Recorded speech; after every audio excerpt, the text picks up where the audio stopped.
Ça y est, je viens de te mettre. Voilà. Boker Tov. Alors, cette semaine, on va parler évidemment de la faute du veau d'or. Puisque dans la paracha Kitissa, c'est vraiment le sujet principal. Et on va essayer cette semaine de changer un petit peu comme ça pour faire un petit peu chaque fois autre chose. Et je vais essayer cette semaine de montrer ou de voir qu'est-ce qui se passe au niveau de la littéralité du texte de la Torah. C'est-à-dire que nous, c'est ce que Manitou, par exemple, très souvent faisait remarquer, on a l'habitude de faire deux erreurs dans la lecture de la Torah. La première, c'est qu'on ne la lit pas. La deuxième, c'est qu'on est persuadé qu'on l'a déjà lu. On a toujours ces deux problèmes-là qui vont ensemble. C'est-à-dire qu'on est persuadé qu'on a déjà lu, qu'on a déjà compris, puisqu'on nous l'a raconté depuis qu'on était au GAN des enfants, là, depuis au GAN Yeladim, donc on est sûr qu'on a déjà tout compris. Et deuxièmement, on ne la lit pas, c'est-à-dire que même quand on la lit, on ne lit pas vraiment, on ne fait pas attention aux détails. Et donc, ce que je vais essayer de montrer aujourd'hui, c'est que quand on lit le texte même de la Torah, on va voir qu'il y a peut-être des choses qui sont évidentes, qui vont apparaître dans le texte, et d'autres qui le sont moins. C'est-à-dire qu'on va découvrir peut-être des éléments du texte auxquels on n'avait pas tellement fait attention et qui vont nous mettre sur la voie d'une interprétation un petit peu différente ou peut-être d'une compréhension de ce qui s'est passé au moment de la faute du veau d'or qui est peut-être un petit peu différent. Ok, alors donc là, je vais d'abord montrer le texte et je crois que c'est celui-là. Hein. Je ne sais pas lequel c'est. Bon, c'est celui-là. Voilà. Donc, voilà, le titre, donc, c'est Maout Reta Egel, c'est-à-dire quelle est la nature de la faute du veau d'or, qu'est-ce qui s'est passé véritablement là-bas. Et dans donc, cette faute du veau d'or, la première étape, disons comme ça pour la comprendre, c'est de se mettre bien à l'esprit que, a priori,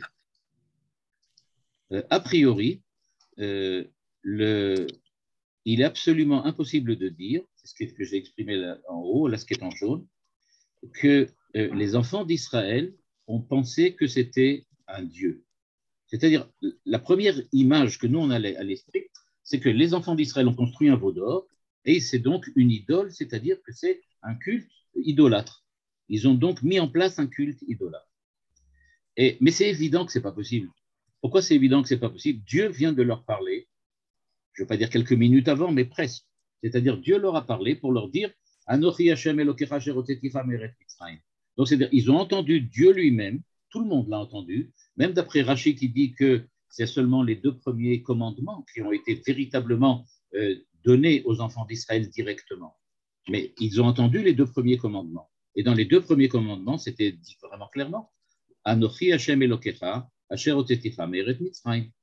Donc, ils ont entendu véritablement de Dieu lui-même que Dieu les a fait sortir d'Égypte. Et donc, on se retrouve avec la question suivante.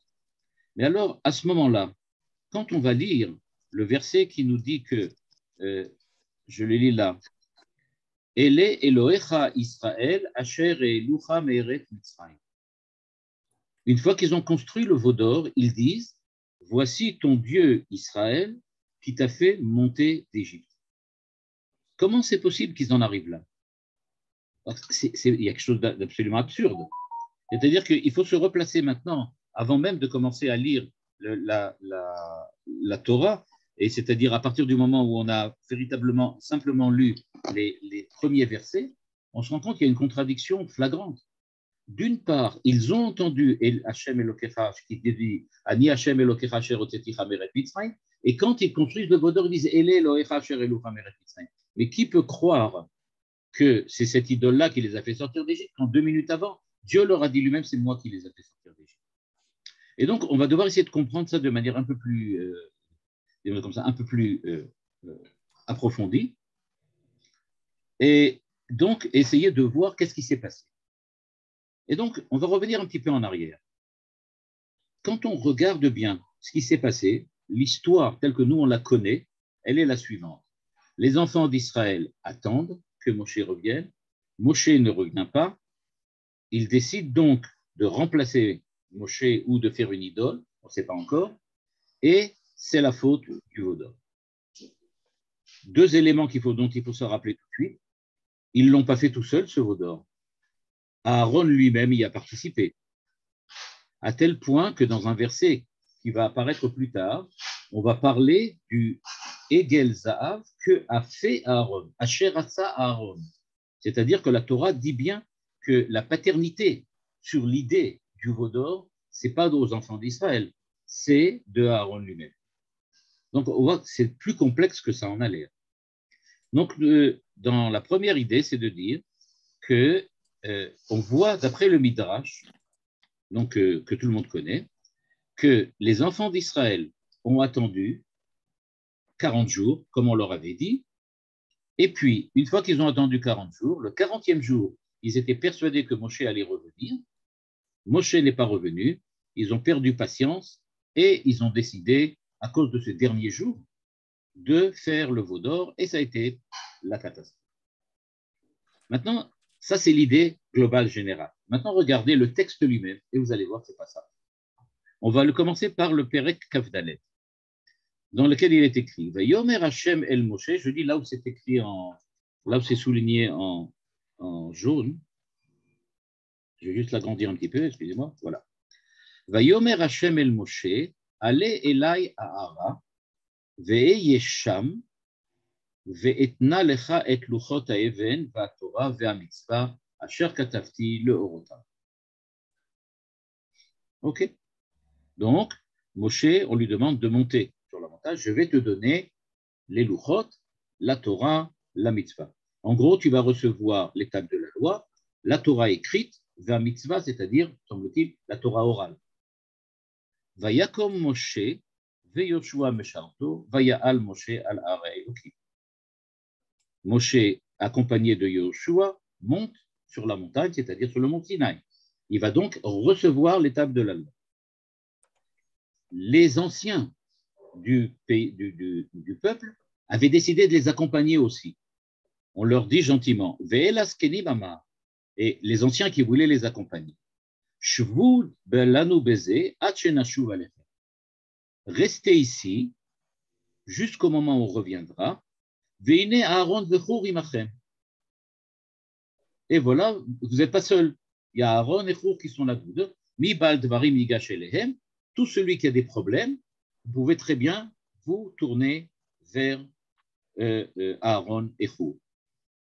Maintenant, si je vous demande, ce n'est pas très compliqué, quand est-ce que Moshe a dit qu'il va revenir? Ben, il ne dit rien. Il n'a pas dit qu'il allait revenir au bout de 40 jours. Il n'y a pas écrit qu'il va revenir au bout de 40 jours. Rashi nous dit que c'est ce qui s'est passé. Mais quand on lit le texte, vraiment, on voit que Rashi a rempli un vide du verset.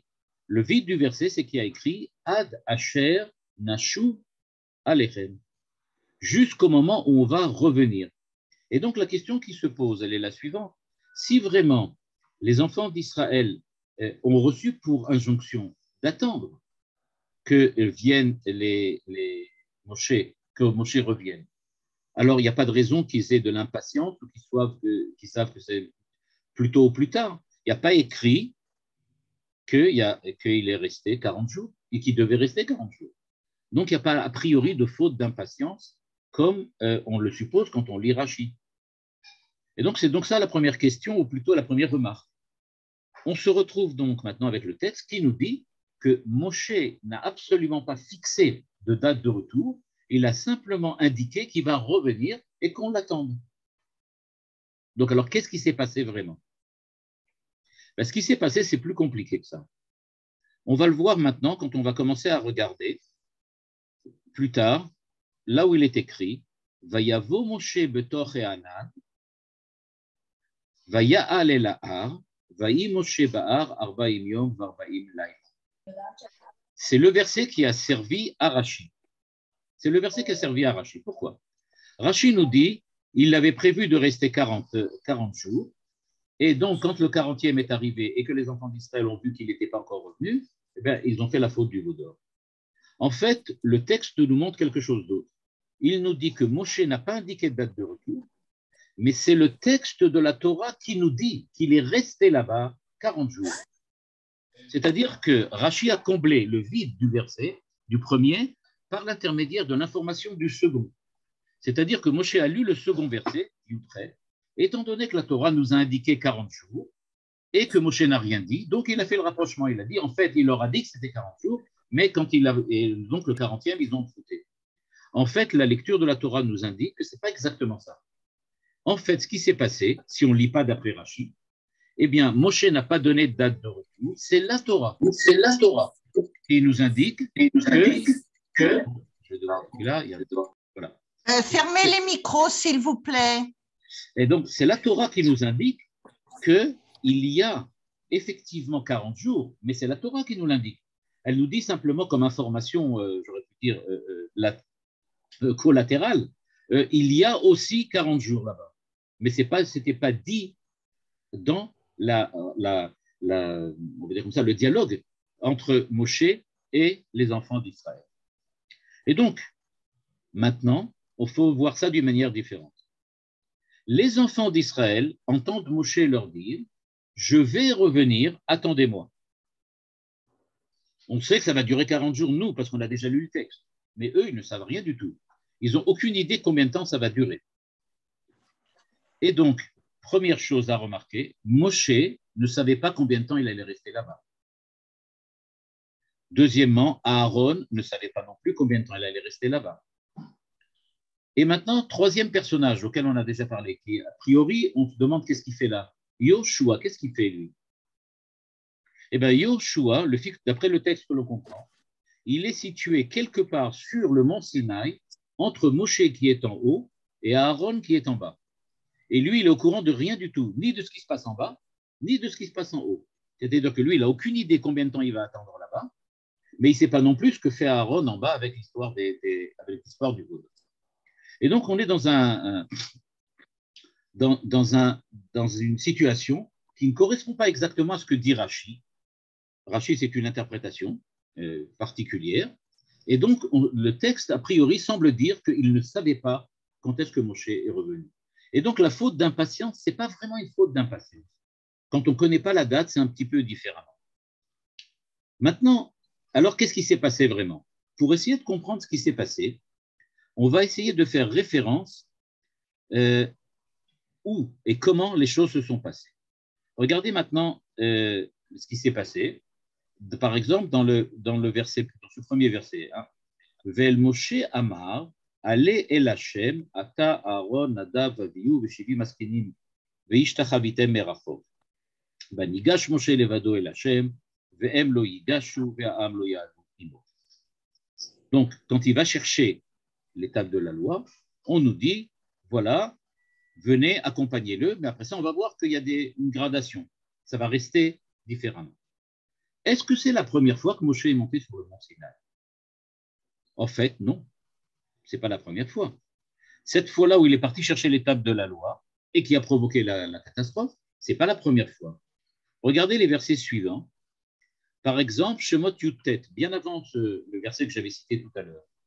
Moshe ala el haElokim, vayikra elav Hashem min ha'ar levor, kotomar lebet Yaakov, vetagid lebet Israël.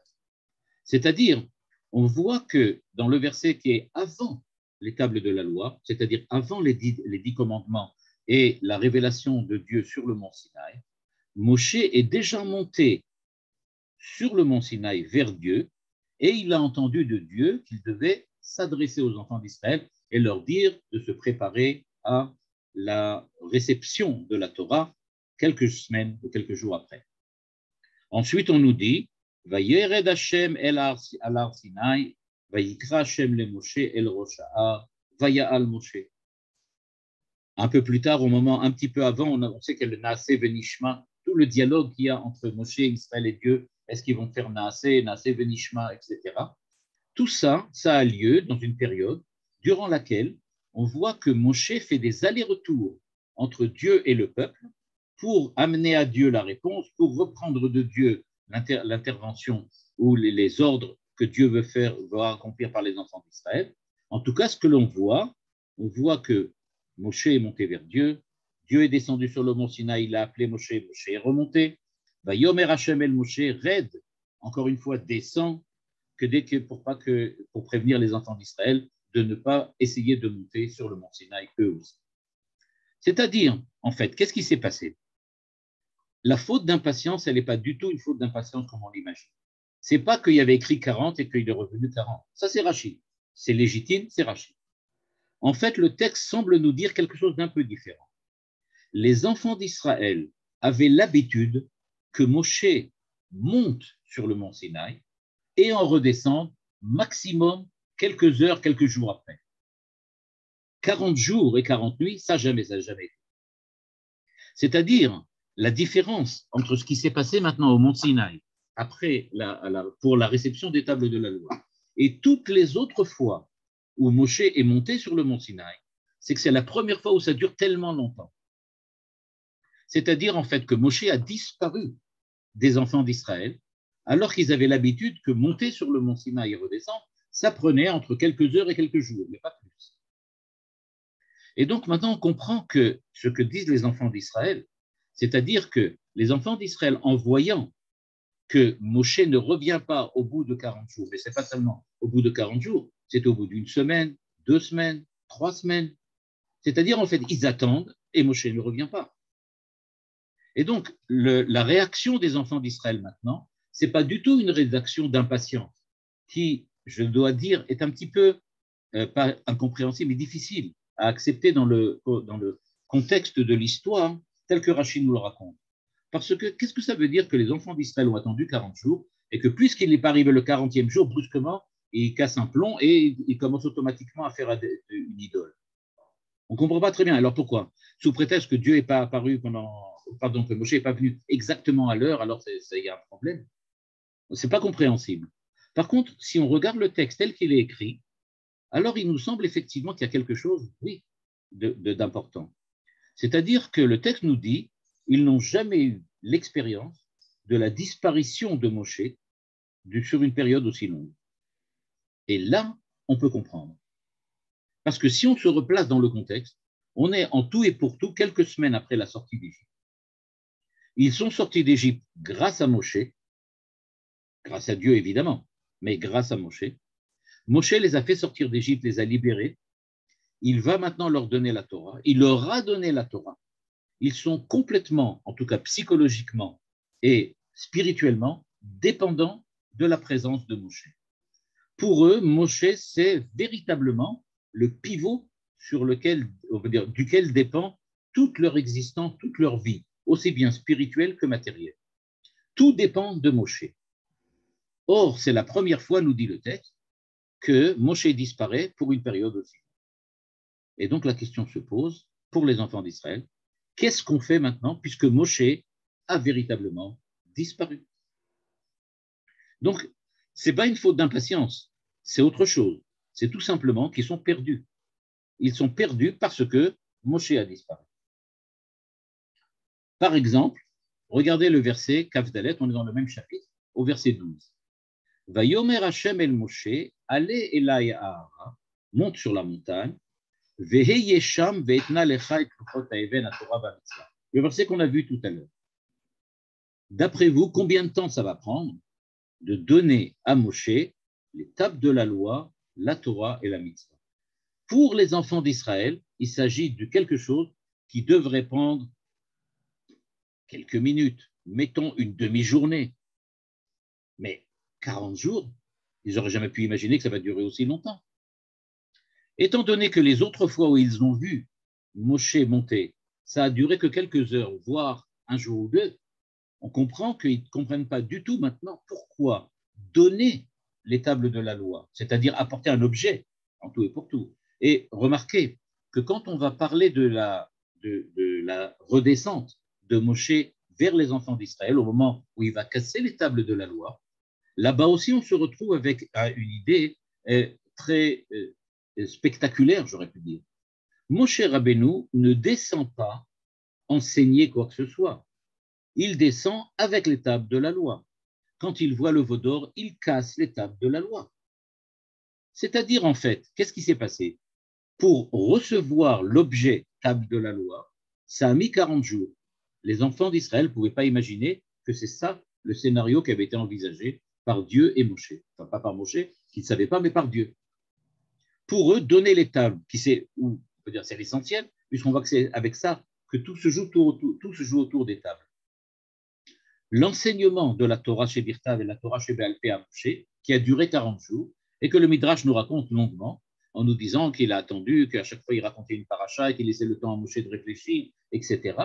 Tout ça, les enfants d'Israël n'ont pas imaginé. Ils pensaient que c'est simplement aller chercher les tables et revenir.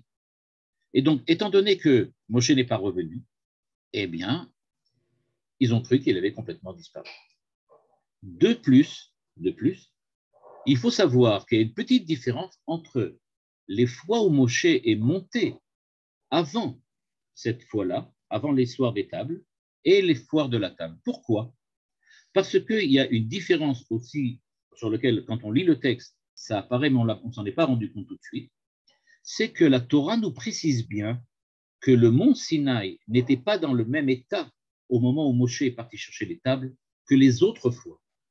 En effet, nous dit le verset Umare Kvod Hashem, c'est là la partie qui est en brun clair, là. Umare Kvod Hashem Ke'esh Ochelet Berosh Ha'ar Le'ene Bene Israël.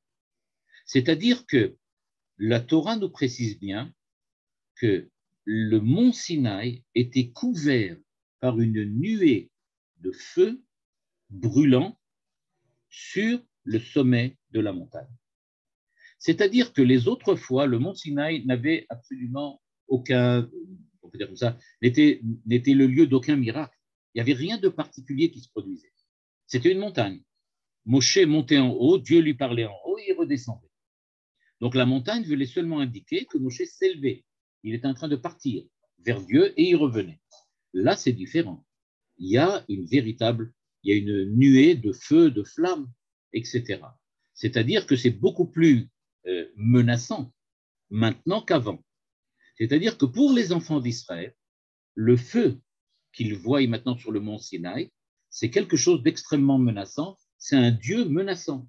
C'est-à-dire un Dieu qui, on sait que c'est en général Midat Hadin. Ensuite, il est écrit Vayavo Moshe betor E'anav.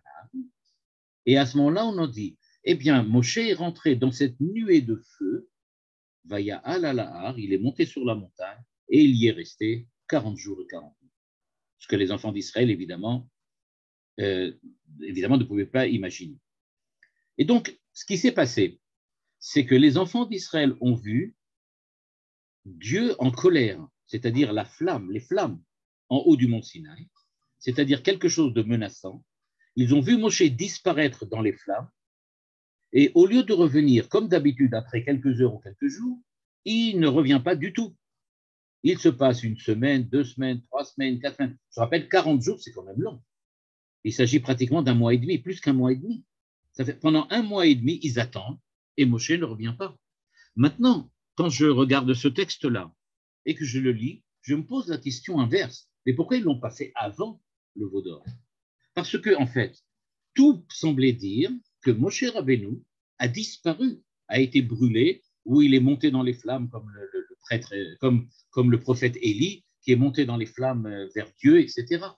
C'est-à-dire qu'a priori, je pourrais se demander la question inverse maintenant, mais ils auraient déjà dû réagir bien avant. Au contraire de ce que dit Rashi, c'est une faute d'impatience. Ils n'ont pas attendu, dès que Moshe n'est pas descendu à la bonne date, tout de suite, ça y est, ils ont pété un plomb, ils ont commencé à faire le veau d'or. En fait, le texte semble nous dire le contraire.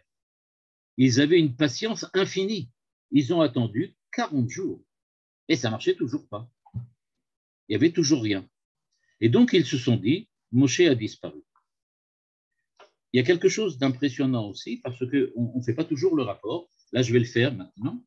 On ne fait pas toujours le rapport entre le fait que les enfants d'Israël étaient terriblement angoissés de voir Moshe rentrer dans les flammes et disparaître. Mais il faut se rappeler que Moshe a déjà vu quelque chose d'équivalent. Lui, il a déjà eu l'expérience de cette histoire-là. C'était au moment du buisson ardent. Au moment du buisson ardent, Moshe avait déjà vu cette idée-là, qu'il y a des flammes qui sont menaçantes, mais qui ne brûlent pas. Et donc, il sait que Dieu se révèle par la Midat Hadin, par les flammes, mais que cette flamme-là elles ne brûlent pas, c'est-à-dire elles n'amènent pas à la disparition, à l'annihilissement ou à l'anéantissement à l'annihilation, pardon, à l'annihilation ou l'anéantissement des enfants d'Israël. C'est-à-dire que pour Moshe Rabbeinu, c'est quelque chose de courant. Il sait qu'il y a des flammes, mais qu'on peut rentrer et sortir des flammes sans qu'on soit spécialement brûlé par ces flammes ou frappé par la midatadine de Dieu. Les enfants d'Israël, eux, n'ont pas eu l'expérience du buisson ardent. Ils n'ont jamais vu que ça puisse exister. C'est-à-dire que pour eux, si Dieu est en colère, si Dieu se révèle par des flammes, c'est qu'il y a une punition qui ne va pas tarder à frapper la personne qui doit être maintenant punie. Donc, de ce point de vue-là, les enfants d'Israël n'ont aucune notion de ce qui se passe. Ils voient des flammes, ils savent que c'est menaçant, et contrairement à toute attente, ils sont prêts à attendre pendant 40 jours pour que Moshe revienne. Mais Moshe ne revient toujours pas. Et donc, voilà, il se trouve maintenant qu'on a compris d'après le texte même de la paracha, donc on a compris ce qui s'est passé. Les enfants d'Israël attendent le retour, ils ont énormément de patience, ça dure 40 jours, mais il ne revient toujours pas.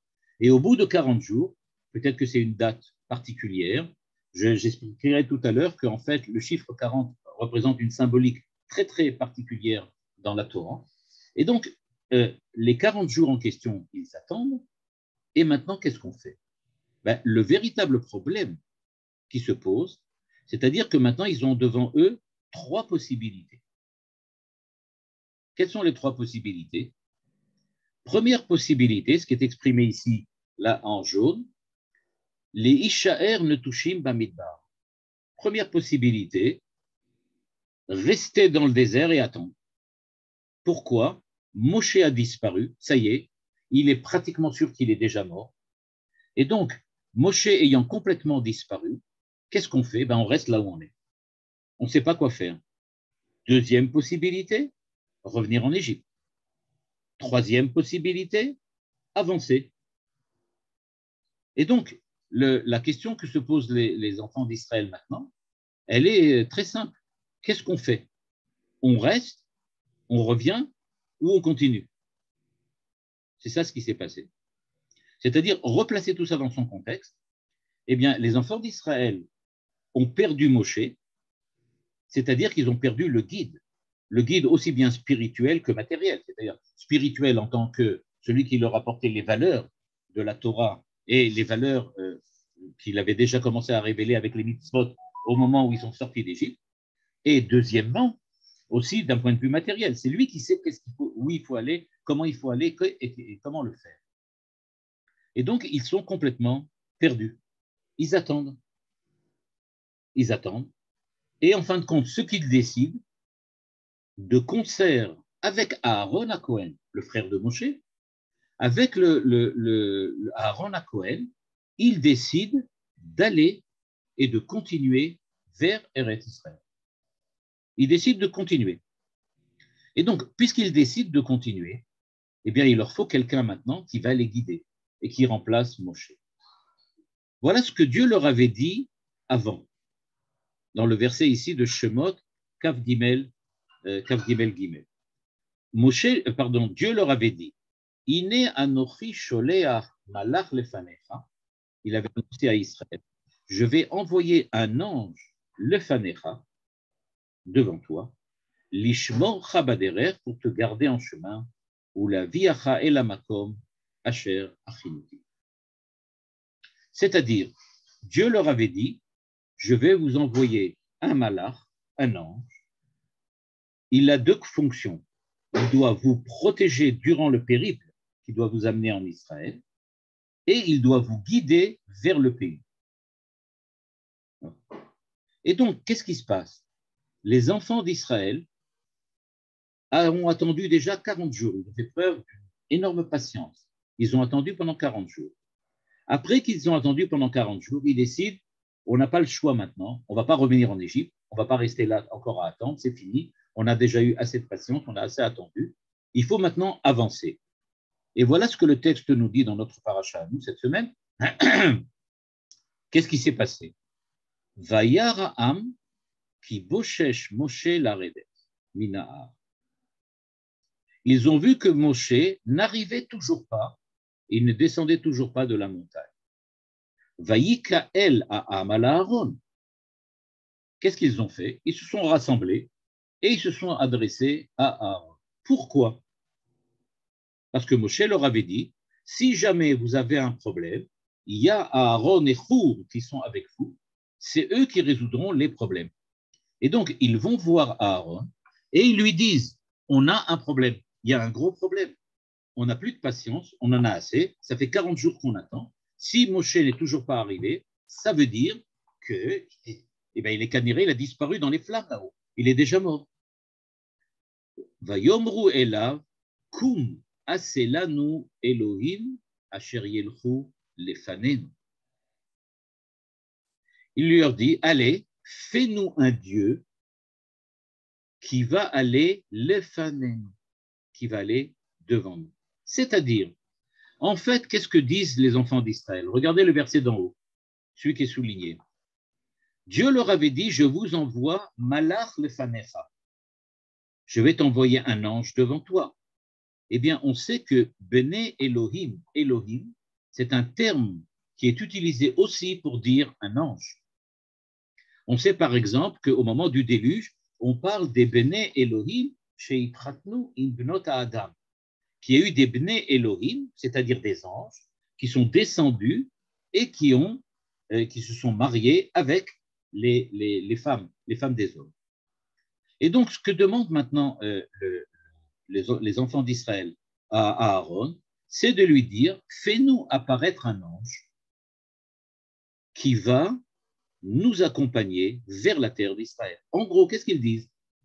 Ils demandent que Moshe, qui a disparu, soit remplacé par quoi? Par un ange, comme Dieu l'avait promis. Dieu a dit qu'il allait envoyer un ange. Et donc les enfants d'Israël se tournent vers Aaron et lui disent, allez, fais quelque chose pour que cet ange soit là. C'est-à-dire, ils ne demandent rien d'autre, ce n'est pas de la avoda zara, ce n'est pas du tout de l'idolâtrie.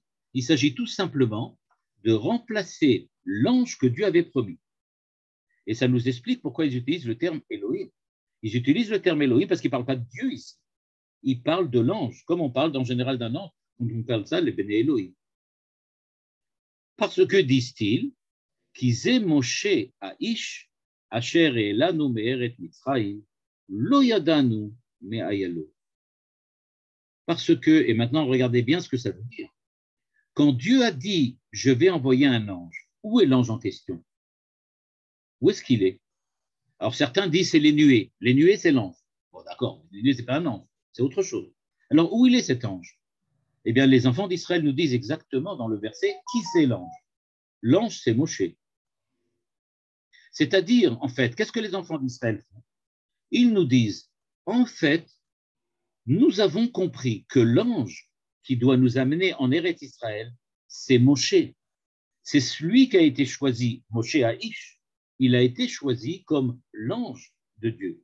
Si au lieu de considérer Malach comme ange, comme nous on le voit sous l'influence un petit peu du folklore chrétien, comme un espèce d'enfant avec des petites ailes, mais qu'on imagine un ange, comme la Torah nous dit en général, chez Malach, ça veut dire un envoyé, un ambassadeur, eh bien en fait, il est un Ochi Sholeach Malach Lefanecha, c'est-à-dire je vais envoyer un ambassadeur, quelqu'un qui va vous précéder, un envoyé. Et donc, l'envoyé en question, c'était qui? C'était Moshe. Et donc, les enfants d'Israël viennent, ils disent pas du tout, on veut un Dieu, parce que cette phrase n'a plus aucun sens. Regardez bien, si on la prend selon ce que Rachid dit. Rachid nous dit que c'est de la Vodazara. Ils ont voulu remplacer. Mais ça ne peut pas marcher. Fais-nous un Dieu parce que Moshe, l'homme, a disparu. C'est contradictoire. En fait, les enfants d'Israël disent, fais-nous, trouve-nous un nouveau envoyé, un nouvel ambassadeur, quelqu'un qui va nous guider, un nouveau guide, et ce nouveau guide doit remplacer celui qui avait été choisi jusqu'à maintenant, c'était Moshe l'homme. Alors peut-être il en faut un autre maintenant, qui ne soit pas un homme. Pourquoi? Parce que l'homme a disparu. En gros, les enfants d'Israël ont fait le raisonnement suivant. Moshe Rabbeinu est monté vers Dieu. Il aurait dû recevoir l'étape de la loi. Il s'est approché des flammes de Dieu, il est rentré dans la nuée de flammes qui était sur le sommet du mont Sinaï. Il est mort parce qu'il était un homme.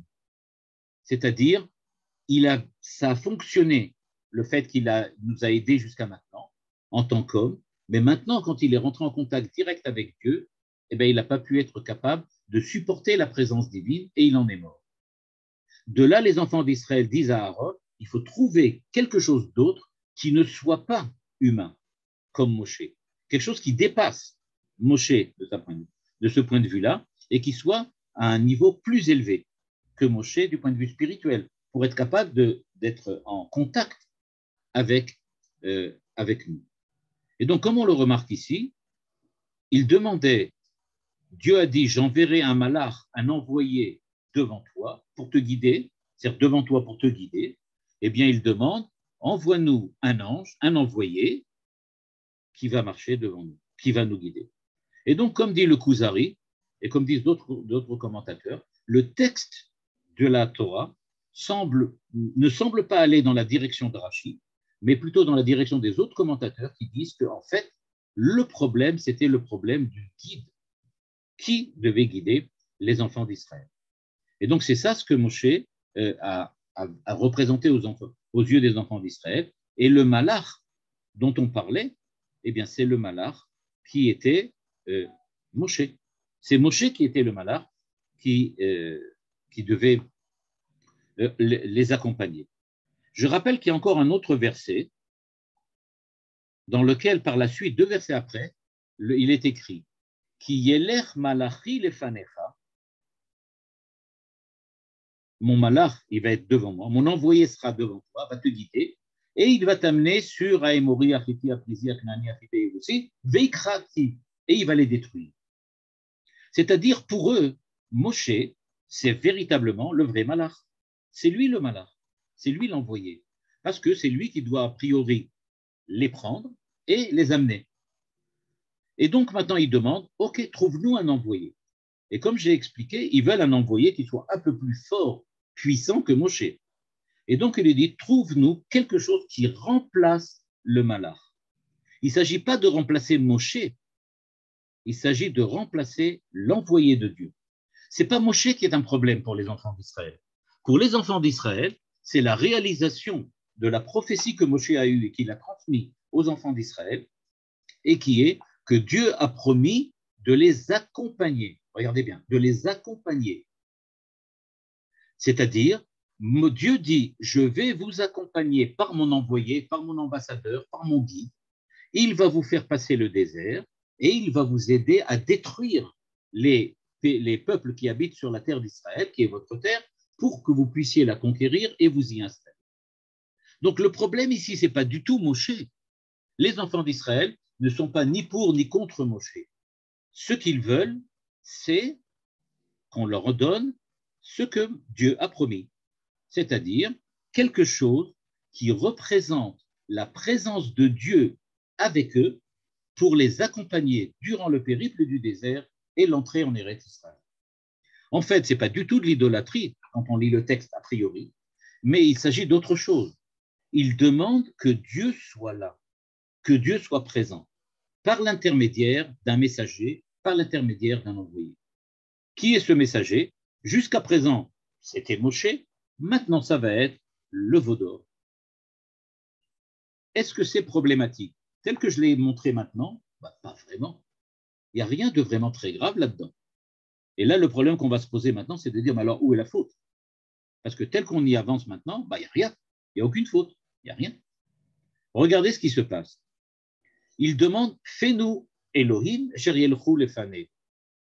Quelle est la réaction de Aaron? Ils sont partis voir Aaron. Comme je l'ai expliqué tout à l'heure, c'est Moshe qui leur a dit. Si vous avez un problème, adressez-vous à Aaron, c'est lui qui va vous résoudre le problème. Va yomer elehem Aaron. Aaron leur dit, Parakou nezme za'av, asher beozne neshechem, benechem ubnotechem, vaviu elai, vayitparku kol ha'am, kol nizme azav, asher beozne, vayaviu el Aaron. Aaron accepte.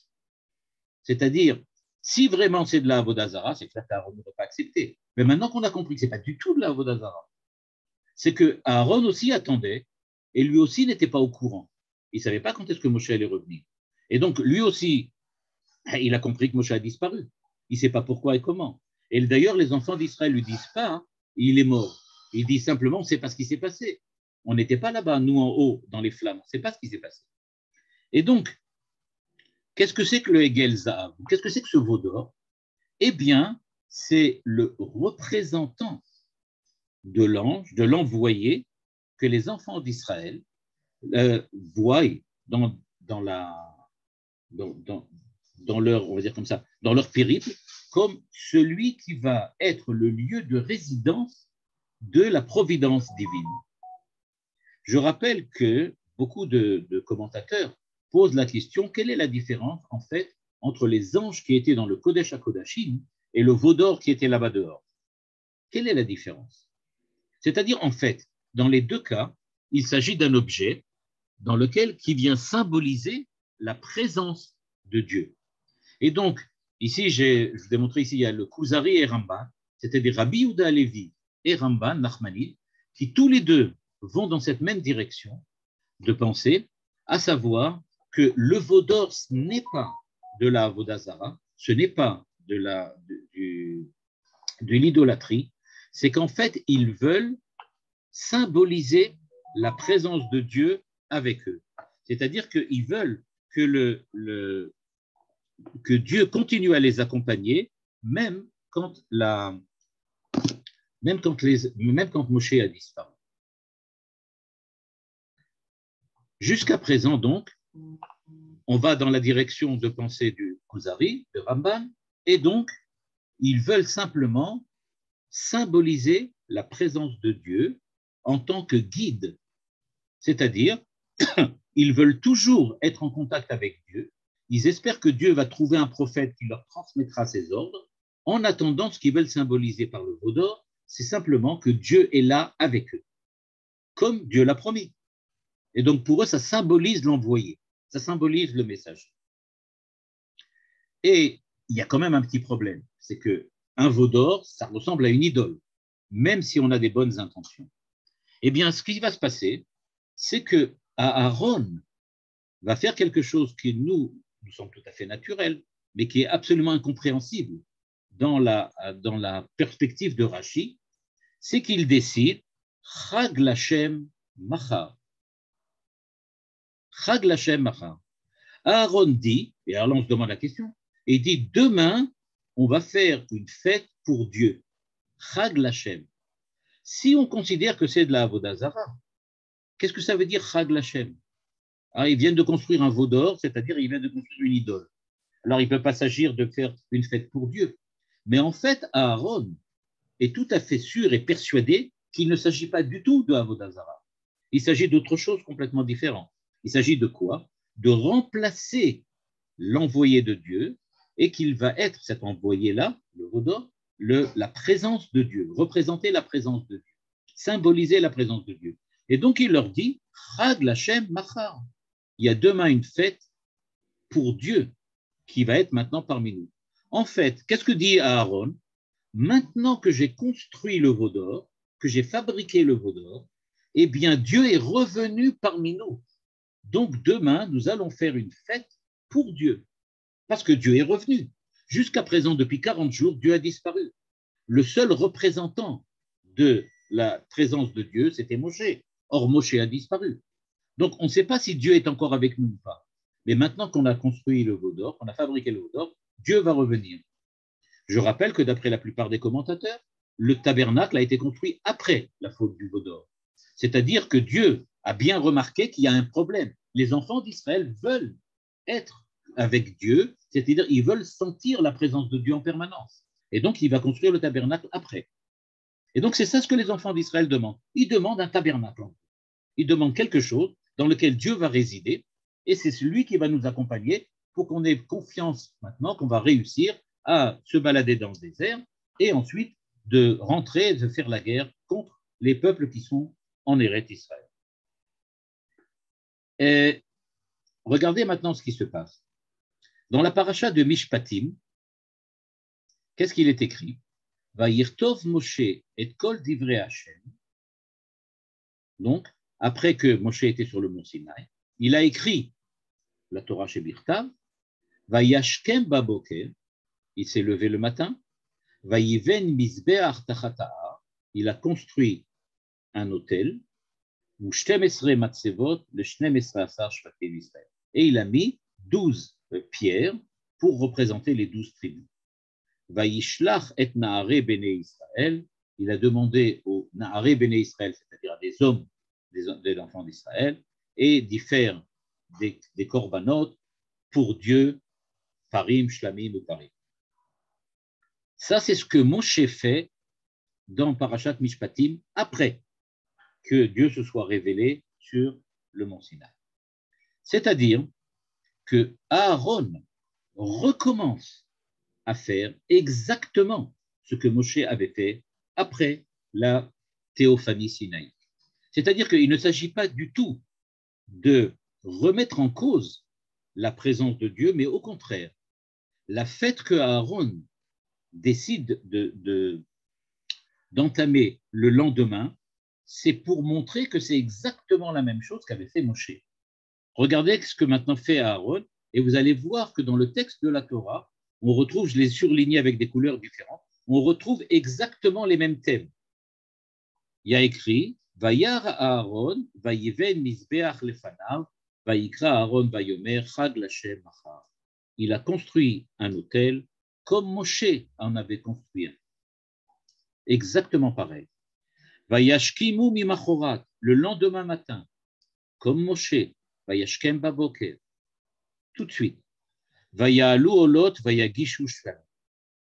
De la même manière, Vayalu olot, vayizbechu tzbachim shlam. On voit qu'en fait, que Aaron n'a rien inventé. Aaron, effectivement, comprend que ce que les enfants d'Israël veulent, c'est en fait, de continuer ce qui s'est passé avant, c'est-à-dire ce que Moshe avait déjà entamé.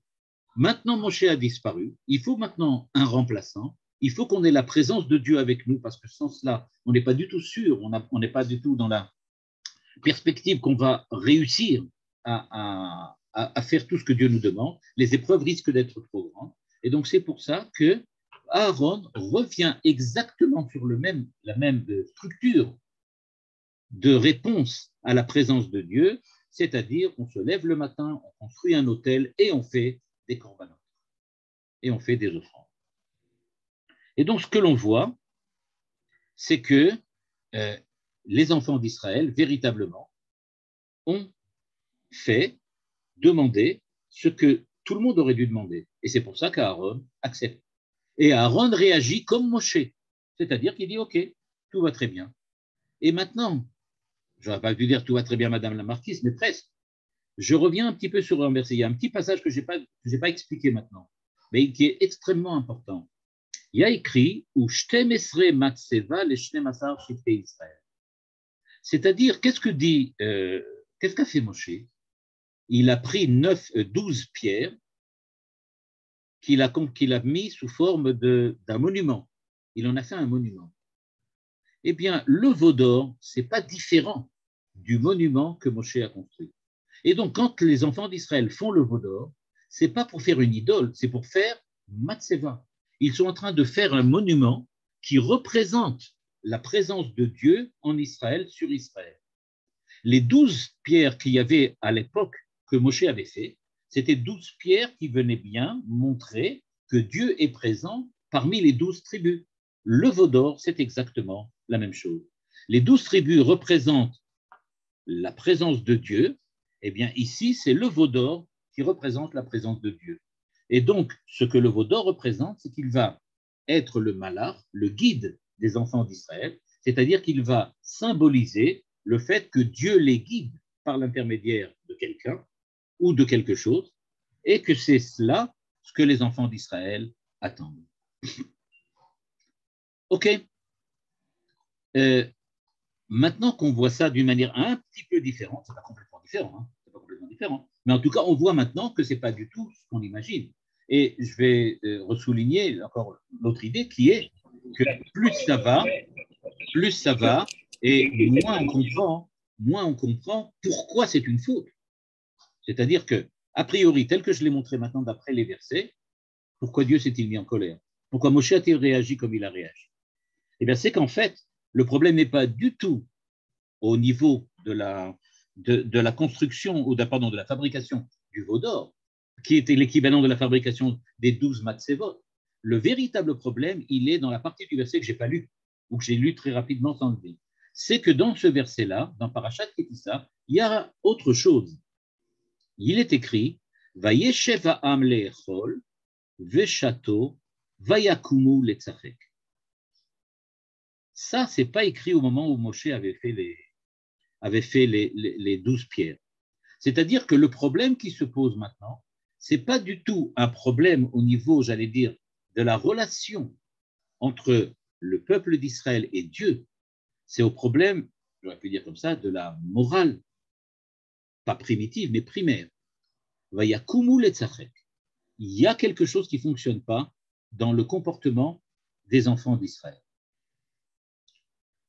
Regardez, quand on regarde la parashat Mishpatim, c'est-à-dire quand on nous raconte à la fin de la parashat Mishpatim, comment c'est tous les versets que j'ai cités jusqu'à maintenant, ça vient de cette parashat Mishpatim au Pérec 24, dans lequel on nous raconte quand Moshe est redescendu du mont Sinaï et qu'il a porté la Torah.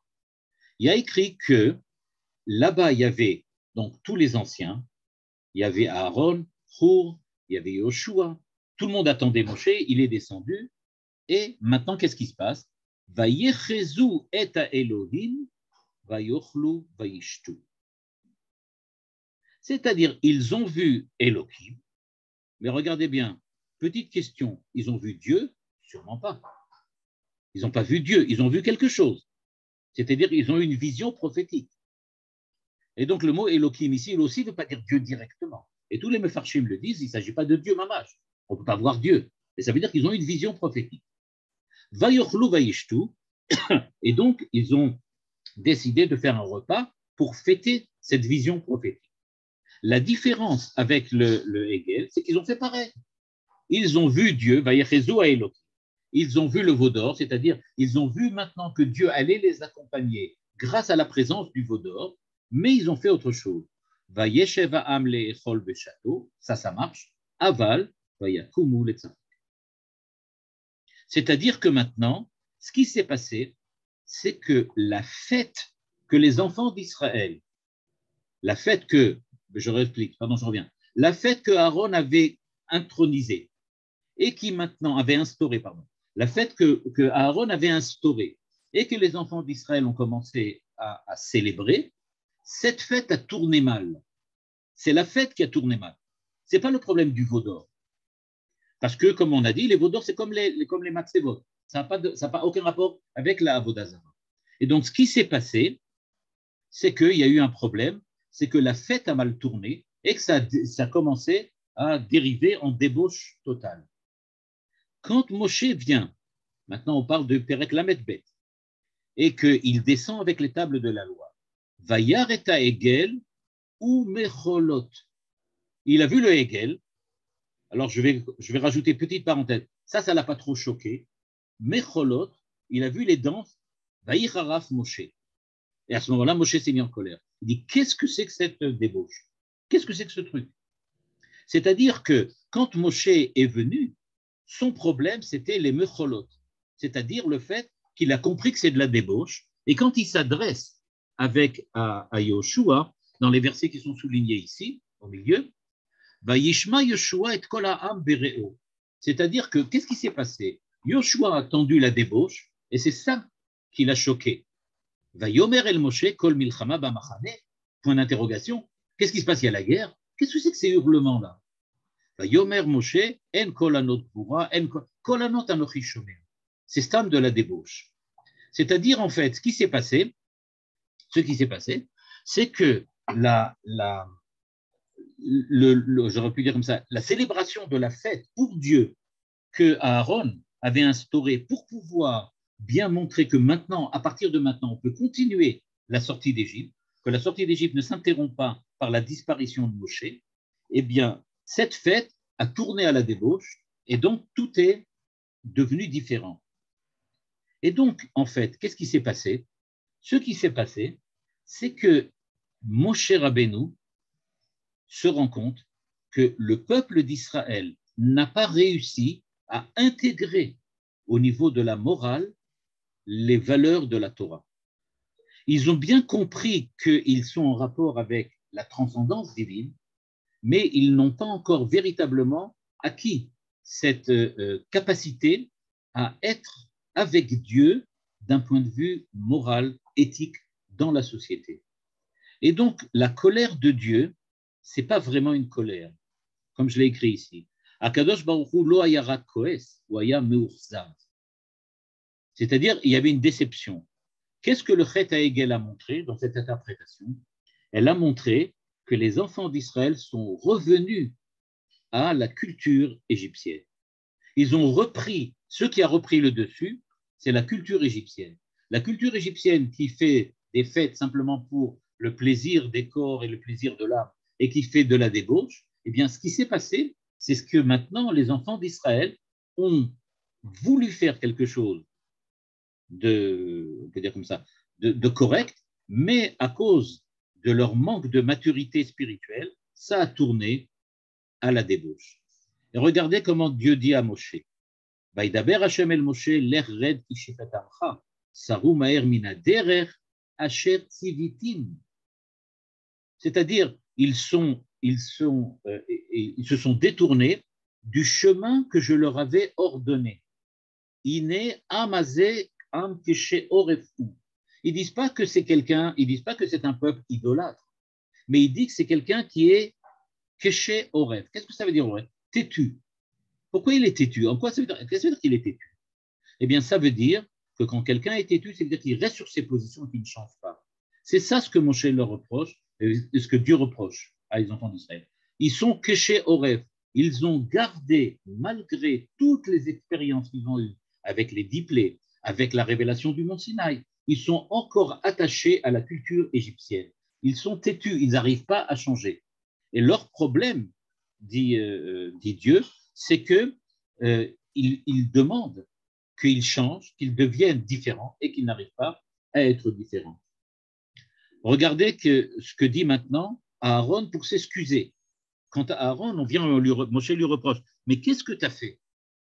La réponse de Aaron, Moshe demande pardon, qu'est-ce qui s'est passé là-bas? Aaron lui répond, Ali Harafadoni, Atayadata, Tiaam, et Taam, Tibereu. Il lui dit, mais tu vois bien que tu sais bien qu'ils sont comme ça, qu'ils ne changent pas. Quand ils ont absorbé la culture égyptienne, ils continuent à l'utiliser même après. Et quand après quand il montre aux enfants, à Moshe ce qui s'est passé, Yar Moshe Taam, qui parouaou. Il est complètement déchaîné. Qui perao Aaron. Parce que ce que Aaron a fait a provoqué chez eux un retour vers la culture égyptienne.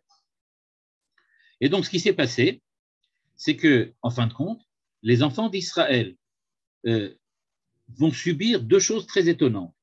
D'une part, il y a 3000 personnes qui vont mourir. D'autre part, il y a Moshe qui va monter, qui va prier pour que Dieu sauve Israël. Et donc, on peut aussi se demander, pour terminer, alors, qu'est-ce qui s'est passé? Ils sont punis ou ils ne sont pas punis? Eh bien, tout simplement, les 3000 personnes qui ont été tuées, ce sont les personnes qui ont provoqué le retour à l'exurgence de la culture égyptienne. C'est-à-dire ceux qui ont amené le peuple à revenir à la conduite qu'ils avaient quand ils étaient en Égypte. Et les prières de Moshe, c'est parce que Sachakol, ils n'ont pas fait d'Avodah Zarah, ils n'ont pas fait d'idolâtrie, il y avait une bonne intention, mais qui a mal tourné. Donc, dans cette interprétation qui est un peu différente de ce qu'on a l'habitude, eh bien, ce qu'on peut voir, c'est qu'on peut l'expliquer maintenant, la faute du veau d'or, pas comme une faute d'impatience, mais au contraire comme une faute de surpatience. C'est-à-dire que les enfants d'Israël ont vraiment été hyper patients. Quand ils ont vu qu'il n'y avait plus de possibilité d'attendre Moshe, ils ont décidé de continuer et pas de revenir en Égypte et pas de rester dans le désert, mais de faire ce que Moshe voulait, c'est-à-dire de réaliser l'héritage spirituel de Moshe. Mais il fallait quelqu'un comme Moshe, qui soit un envoyé de Dieu. Aaron est d'accord et il accepte de construire, de fabriquer le veau d'or qui soit comme le Mikdash, représentant de la présence de Dieu avec les enfants d'Israël durant le périple dans le désert et la conquête de la terre d'Israël. Le problème, c'est que ça a complètement dérivé le jour où, le lendemain, comme Moshe l'avait fait, Aaron lui aussi décide de faire une fête. cette fête venant souligner le retour de Dieu parmi les enfants d'Israël.